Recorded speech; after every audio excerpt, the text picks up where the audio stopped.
በኢትዮጵያ የረጅም ዘመን የኢነርጂና የሀብት ልማት ታሪክ ውስጥ አዲስና ታሪካዊ ምዕራፍ በተከፈተበት በዚህ ወቅት ሀገሪቱ ለዓመታት ሲጠበቅ የቆየውን የኦጋዴን የተፈጥሮ ጋዝና የነዳጅ ድፍድፍ ሀብት ሙሉ በሙሉ ወደ ገበያ በማስገባት ለገበያ ማቅረብ መጀመሯ የኢኮኖሚ ከፍታ ማብሰሪያ ሆኗል። በምስራቃዊ የሀገሪቱ ክፍል በሚገኙት የካሉብና የሂላላ ማዕድን ማውጫ አካባቢዎች የተከናወኑት ታሪካዊ የማዕድን ፍለጋና የልማት ስራዎች የኢትዮጵያን የነዳጅና የጋዝ እምቅ አቅም ከወረቀት ወደ መሬት በማውረድ ረገድ ትልቅ ምዕራፍ ላይ መድረሳቸውን ያመላከተም ሆኗል። በዛሬው የገበያ ቢዝነስ ልዩ ዝግጅታችን ከፍተኛ የተፈጥሮ ጋዝ ክምችቷን በተጠናቀቀው የ2018 በጀት ዓመት ወደ ገበያ ማቅረብ የጀመረችው ኢትዮጵያ ይህንን ሀብቷን በድህነት ውስጥ የሚገኘውን በርካታ ሕዝቧን እንዴት ከድህነት ልታወጣበት ትችላለች? በተለይም ደግሞ ከጥቂት አስርተ ዓመታት በፊት በርካታ የማህበረሰብ ክፍላቸው ከድህነት ወለል በታች እንደነበረ የሚነገርላቸው አሁን ላይ ግን ያላቸውን የተፈጥሮ ጋዝ ሀብት በመጠቀም በዓለም ላይ ሀብታም ከሆኑ ሀገራት ተርታ ከሚመደቡት እንደ ኳታርና ቱርክሜኒስታን አይነት ሀገራት ኢትዮጵያ ምን ልትማር ይገባል የሚሉትንና ተያያዥ ጉዳዮችን ልንመለከት ወደድን። ቻናላችን ሰብስክራይብ፣ ይህንን ቪዲዮ ላይክና ሼር እያደረጋችሁ አብራችሁን ትቆዩ ዘንድ በአክብሮት እንጋብዛለን።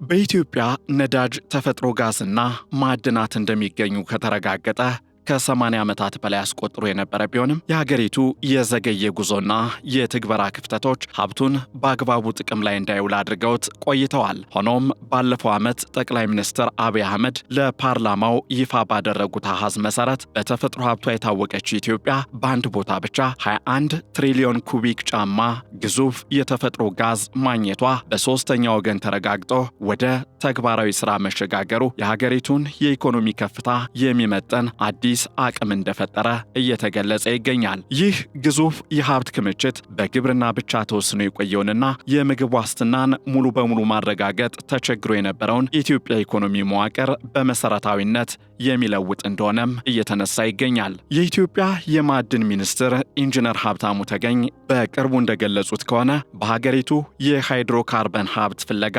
እንቅስቃሴ የተሰጠው ትኩረት በኦጋዴን ብቻ የተወሰነ አይደለም። የነዳጅና የተፈጥሮ ጋዝ እምቅ አቅም በሌሎች በርካታ የሀገሪቱ ክፍሎችም እንደሚገኝ ይታወቃል። ይሁን እንጂ በአሁኑ ሰዓት በኦጋዴን አካባቢ የሚገኘው የተፈጥሮ ጋዝ ሀብት ግንባር ቀደም ሆኖ ወደ ተግባር መሸጋገሩ ትልቅ ድል ተደርጎም የሚቆጠር ታሪካዊ ክስተት ሆኗል። በተለይም ደግሞ በርካታ የአፍሪካ ሀገራት ከኢትዮጵያ በኋላ የፍለጋ ስራዎችን ጀምረው ሀብቱን አውጥተው እየተጠቀሙበት ቢሆንም ኢትዮጵያ የራሷን የዘገየ ጉዞ በማስተካከል አሁን ላይ ወሳኝ እርምጃ መውሰድ የምትችልበት አጋጣሚ መኖሩም በገሃድ የታየ ጉዳይ ሆኗል። በተጠናቀቀው የበጀት ዓመት ጥቅምት ወር ላይ ስራ የጀመረው የኦጋዴን የተፈጥሮ ጋዝ ፕሮጀክት ሙሉ በሙሉ ወደ ገበያ መግባቱ በሀገሪቱ ታሪክ ውስጥ አዲስ ምጣኔ ሀብታዊ ሉዓላዊነትን የሚያረጋግጥ ሆኗል። ከኦጋዴን በተጨማሪ በሌሎች ሀገሪቱ አዳዲስ አካባቢዎችም የነዳጅና ጋዝ ፍለጋ ልማት እንዲሁም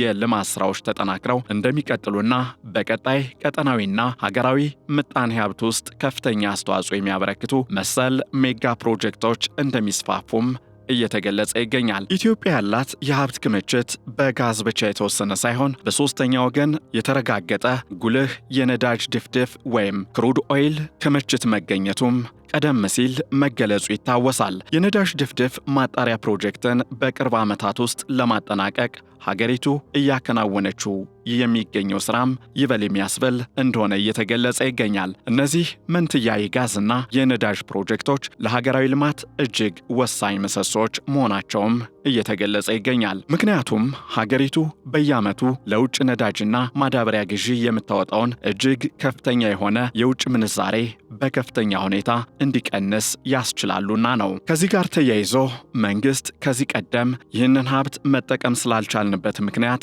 ከመጸጸት ይልቅ አሁን ላይ ያለውን እምቅ አቅም በመገንዘብ በፍጥነት መጠቀም ይኖርብናል ሲል መግለጹም ይታወሳል።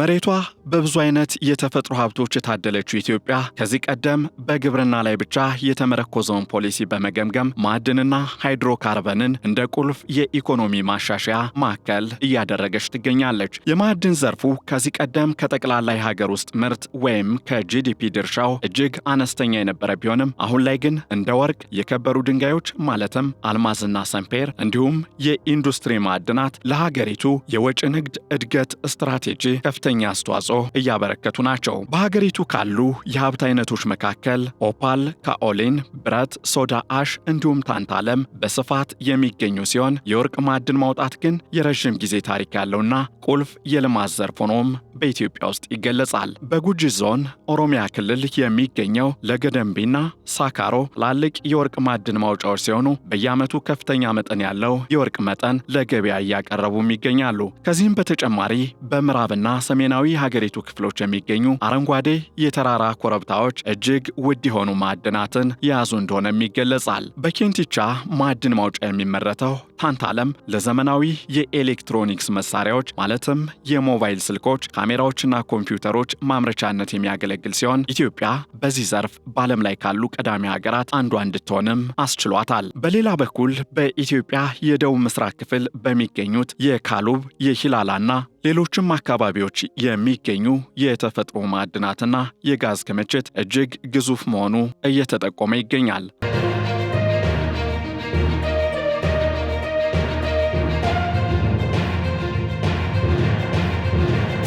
በተጨማሪም ፕላቲኒየም፣ ኒዮቢየም፣ መዳብ፣ ኒኬል፣ ማንጋኒዝ እንዲሁም ማርበል በሀገሪቱ በስፋት ከሚገኙ ሌሎች የተፈጥሮ ሀብቶች መካከል ተጠቃሽ ናቸው። እጅግ ግዙፍ የሆነው የሃይድሮካርበን ሀብት በተለይም የነዳጅ ድፍድፍ የሙከራ ምርት በኦጋዴን አካባቢ መጀመሩ ሀገሪቱ ከውጭ የምታስገባውን የኃይል ምንጭ ወይም የኢነርጂ አማራጭ ጥገኝነት እንድትሰብር ትልቅ አቅምን የሚፈጥርላት ይሆናል። የኢትዮጵያ የነዳጅ ድፍድፍ እንዲሁም የተፈጥሮ ጋዝ ምርት መጀመር ከሶስት አቅጣጫዎች እጅግ ከፍተኛ ፋይዳ እንዳለው ይገለጻል። አንደኛው የውጭ ምንዛሬ እጥረትን በመቅረፍ የኢኮኖሚ እድገትን ማሳለጥ ሲሆን፣ ሁለተኛው ደግሞ ሀብቱ በሚገኝበት አካባቢ የሚኖረውን ማህበረሰብ ተጠቃሚነት እንዲረጋገጥና በማዕከላዊ መንግስት ላይ ያለው እምነት እንዲጠናከር ማድረግ ነው። ሶስተኛው ደግሞ ከጎረቤት ሀገራትና ዓለም አቀፍ አጋሮች ጋር ያለውን የኢኮኖሚ ዲፕሎማሲና ስትራቴጂ ማጠናከር ነው። ይሁን እንጂ መንግስት ከኃላፊነት ስሜት ጋር ከሚሰሩ ኩባንያዎች ጋር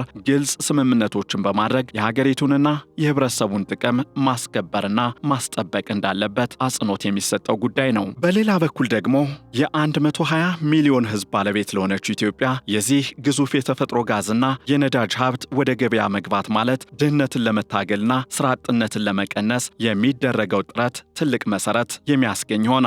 የሀገሪቱ ህዝብ ከግምቱ ሲገባ የሀገር ውስጥ የኃይል ፍላጎትን ማሟላት፣ የኤሌክትሪክ አቅርቦትን ማስተካከልና የኢንዱስትሪ ልማትን ማፋጠን የህልውና ጉዳዮች ተደርገው ይወሰዳሉ። ከዚህ አንጻር የተፈጥሮ ጋዝ ንጹህ የኃይል ምንጭ በመሆኑ ከድንጋይ ከሰልና ከድፍድፍ ነዳጅ ጋር ሲነጻጸር አነስተኛ የካርቦን ልቀት ያለው መሆኑ ተመራጭ እንዲሆን ያደርገዋል። ይህም የአካባቢን ስነ ምህዳር ለመጠበቅና የአየር ንብረት ለውጥን ለመቋቋም ከፍተኛ አስተዋጽኦ ያበረክታል። በተጨማሪም የተፈጥሮ ጋዝ ምርት ለአነስተኛና መካከለኛ ኢንዱስትሪዎች፣ ለግብርና ማቀነባበሪያዎችና ለቤት ውስጥ አገልግሎት በዝቅተኛ ዋጋ የሚቀርብ በመሆኑ የንግድ ተቋማትን የሥራ ማስኬጃ ወጪ በመቀነስ ሰፊ የሥራ ዕድሎችን ይፈጥራል። በሀገሪቱ ውስጥ በየዓመቱ ወደ ሥራ ገበያ ለሚቀላቀሉ በሚሊዮኖች ለሚቆጠሩ ወጣቶች የሥራ ዕድል ለመፍጠር እንደ ማዕድን ኃይልና ዘመናዊ ኢንዱስትሪዎች ያሉ ዘርፎች ማደግ ይኖርባቸዋል። በግብርና ላይ ብቻ ያለውን ጥገኝነት በማስቀረት ኢኮኖሚውን ማዘመንና ባለብዙ አማራጮች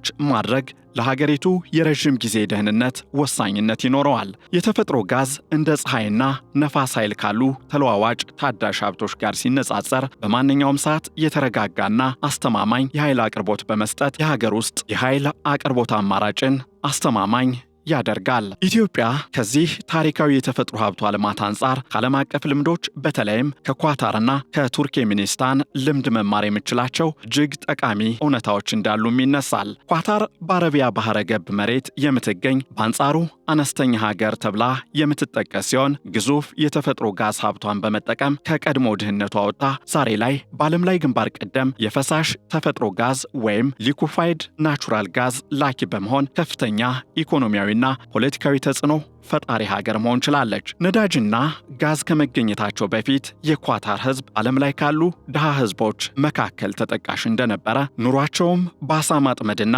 በባህላዊ ንግድ ላይ የተመሰረተ እንደነበር ይገለጻል። በተለይም በዲኩሃን መስክ ነዳጅ ከተገኘ በኋላ የጀመረው የኢኮኖሚ ለውጥ በሰሜናዊው የባህር ዳርቻ የሚገኘውን ግዙፍ ኖርዝፊልድ የተፈጥሮ ጋዝ በኢራን ኢንቨስትመንቶች በማልማት ሀገሪቱን ወደ ዓለም አቀፍ ኢኮኖሚያዊ ማማ እንድትወጣ አስችሏታል። ኳታር አነስተኛ ሕዝብ ያላት በመሆኗ የሀገር ውስጥ ፍላጎቷ ውስን ስለነበር ሀብቷን ሙሉ በሙሉ ወደ ውጭ ገበያ በመላክና ኳታር ኢነርጂ የተባለውን ብሔራዊ ኩባንያ በመጠቀም ግዙፍ የሀብት ክምችትን እንደፈጠረች ይነገርላታል። የሉዓላዊ የሀብት ፈንድ ወይም QIA በመባል የሚታወቀውን ተቋም በመጠቀም በዓለም አቀፍ ደረጃ በፋይናንስ፣ በእግር ኳስ ክለቦችና በሞተር ኢንዱስትሪዎች ላይ ኢንቨስት በማድረግ ኢኮኖሚውን ባለብዙ መሰረት ለማድረግ እንዳስቻላትም ይገለጻል። ኢትዮጵያ ከኳታር ልምድ መውሰድ የሚኖርባት ዋናው ነገር የተፈጥሮ ሀብትን በጥንቃቄ ማስተዳደር፣ ዓለም አቀፍ ባለሀብቶችን በአግባቡ ማሳተፍና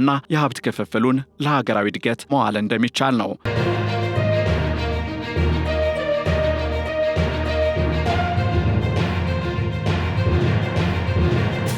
በሌላ በኩል ቱርክሜኒስታን የቀድሞ የሶቪየት ኅብረት አካል ስትሆን በዓለም ላይ አምስተኛ ትልቅ የተፈጥሮ ጋዝ ክምችት እንዳላትም ይነገራል። ይሁን እንጂ ሀገሪቱ ከተነጠለችበት የፖለቲካ ስርዓትና ከእድገት እጥረት ጋር በተያያዘ ግዙፍ የተፈጥሮ ጋዝ ክምችት ቢኖራትም ሕዝቧ ለረዥም ዓመታት በከፍተኛ ድህነት ውስጥ መኖሩ ይገለጻል። የቱርክሜኒስታን ኢኮኖሚ በዋናነት የጋዝ ምርት ላይ ብቻ በመወሰኑ የውጭ ኢንቨስትመንቶችን በመሳብ ረገድ ችግሮች እንዳጋጠሙትም ይነሳል። የጋዝ ገበያውን ለሩሲያና ለሌሎች ሀገራት ብቻ አሳልፎ በመስጠት የተፈጠሩ የፖለቲካና የዋጋ ውዝግቦች ሀገሪቱን እንደፈተኗትም ይነሳል። ኢትዮጵያ ከዚህ የቱርክሜኒስታን ተሞክሮ መማር የምትችለው ትልቁ ትምህርት በነጠላ ወይም በብቸኛ የሀብት ምርት ላይ ብቻ ጥገኛ ለመሆን የገበያ መዳረሻዎችን ማብዛትና የሀብት ሽያጭ ገቢን ለዘላቂ የህዝብ ልማት መዋል እንጂ ሀብቱ ብቻውን በራሱ ሁሉንም ችግሮች ይፈታል ብሎ መጠበቅ ስህተት መሆኑን መገንዘብ ነው። የኢትዮጵያ መንግስት የተፈጥሮ ጋዝና የነዳጅ ድፍድፍ ሀብቱን ሲጠቀም የዋጋ ንረትን፣ የአካባቢ ጥበቃ ደንቦችንና የቴክኖሎጂ አቅርቦትን በአግባቡ ማቀናጀት ይኖርበታል። ከዚህ ጋር ተያይዞ የሚቴን ልቀትን መቆጣጠርና ዘመናዊ ቴክኖሎጂዎችን መጠቀም ለአካባቢ ጥበቃ እጅግ ወሳኝ እንደሆነ ሊታሰብበት የሚገባው ሌላኛው ጉዳይ ነው። በሌላ በኩል የተፈጥሮ ጋዝና የነዳጅ ማውጣት ስራዎች ለሀገሪቱ የኢነርጂ ዋስትና ማረጋገጫ ብቻ ሳይሆን የኢንዱስትሪ መስፋፋትን ለማቀጣጠል ትልቅ አቅም አላቸው። የኢትዮጵያ የኢኮኖሚ መዋቅር እስካሁን ድረስ በግብርና ላይ የተመሰረተ በመሆኑ በወቅታዊ የአየር ንብረት ለውጥ እንዲሁም ድርቅ የተነሳ ተጋላጭ ሆኖ ቆይቷል። 85 በመቶ የሚሆነው የሀገሪቱ የሰው ኃይል በግብርና የተሰማራ ቢሆንም የሀገር ውስጥ ምርት ወይም GDP ውስጥ የግብርናው ድርሻ እየቀነሰ በመምጣቱ አማራጭ የኢኮኖሚ ማዕከሎችን መፍጠር የግድ እየሆነ መጥቷል። የማዕድንና የሃይድሮካርበን ዘርፍ አሁን ላይ የኢኮኖሚውን መሰረት በማስፋት ረገድ ጉልህ ሚና እየተጫወተም ይመስላል። ከውጭ የሚገቡ የኃይል ምንጮችን ወይም የኢነርጂ አማራጮችን በመተካት የውጭ ምንዛሬ ማዳን፣ ለሀገር ውስጥ የኢንዱስትሪ ግብዓትነት የሚውሉ ማዕድናትን ማልማትና የወጣት ስራ አጥነትን ችግር በዘላቂነት መቅረፍ የሚቻለው እነዚህን ሜጋ ፕሮጀክቶች በጥንቃቄና በቁርጠኝነት መምራት ሲቻል ነው። ኳታር በዓለም አቀፍ ደረጃ በኤልኤንጂ ወይም በፈሳሽ የተፈጥሮ ጋዝ የውጭ ንግድ ትልቅ ስም እንዳላት ሁሉ ኢትዮጵያም በምስራቅ አፍሪካ ቀጠና የኢነርጂ ማዕከል የመሆን ትልቅ ዕድል አላት። የጂኦፖለቲካዊ ጠቀሜታውን በመጠቀም ከጎረቤት ሀገራት ጋር የኃይል ንግድ መጀመርና የኢኮኖሚ ትስስርን ማጠናከር የሀገሪቱን የውጭ ግንኙነት ከፍ እንዲል ያስችለዋል። በአጠቃላይ በኢትዮጵያ ታሪክ ውስጥ ለመጀመሪያ ጊዜ የኦጋዴን የተፈጥሮ ጋዝና የነዳጅ ድፍድፍ ሀብት ለገበያ መቅረቡና የሃይድሮካርበን ልማቱ ወደ ተግባር መሸጋገሩ የሀገሪቱን የምጣኔ ሀብት ትርክቶች የሚቀይር ታሪካዊ ክስተት ነው። 21 ትሪሊዮን ኩቢክ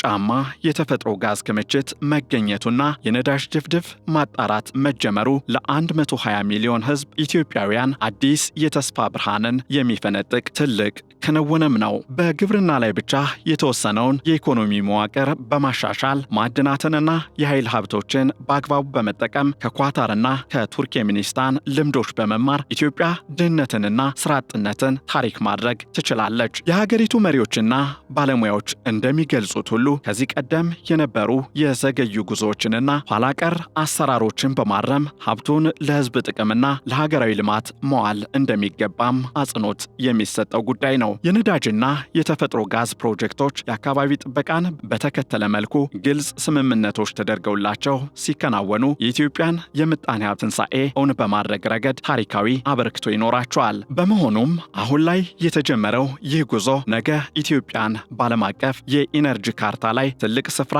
የሚያስይዝና የኢኮኖሚ ሉዓላዊነትን የሚያረጋግጥ ብሩህ ምዕራፍ ተደርጎ ሊወሰድ ይችላል። ክቡራን ቤተሰቦቻችን የዕለቱ የገበያ ቢዝነስ ልዩ ጥንቅራችን የተከታተላችሁትን ይመስል ነበር። ቻናላችንን ሰብስክራይብ፣ ይህንን ቪዲዮ ላይክ እንዲሁም ደግሞ በዝግጅታችን ላይ ያላችሁን ሐሳብ አስተያየት በኮሜንት መስጫው ላይ ልታጋሩን ትችላላችሁ። ሰላም።